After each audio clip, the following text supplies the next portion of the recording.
Newcastle Paris Saint-Germain, c'est ce mercredi à 21 h en Ligue des Champions et c'est bien plus qu'un match de football car d'un côté il y a le Qatar et de l'autre l'Arabie Saoudite. C'est une sorte de golfico entre deux États aux relations un peu compliquées.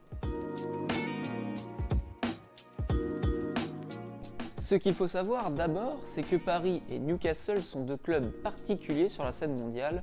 Ce sont ce que l'on appelle des clubs-États qui sont détenus par des pays.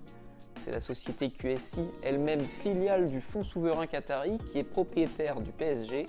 Quant à Newcastle, le club a été racheté au businessman Mike Ashley par le fonds public d'investissement saoudien en 2021.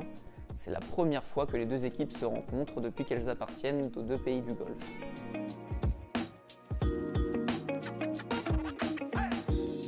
Les liens entre les deux États sont très froids, pour ne pas dire conflictuels. Entre 2017 et 2021, le Qatar et l'Arabie Saoudite n'avaient aucune relation diplomatique. Les frontières maritimes et terrestres entre les deux pays ont même un temps été fermées. Elles ont été rouvertes. Depuis, la situation s'est apaisée, mais la rivalité entre l'Émirat et le Royaume, elle, persiste.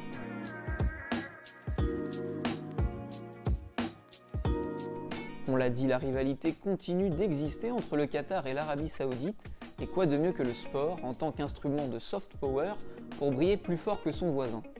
Le Royaume l'a compris un peu plus tard que le Qatar et investit massivement désormais.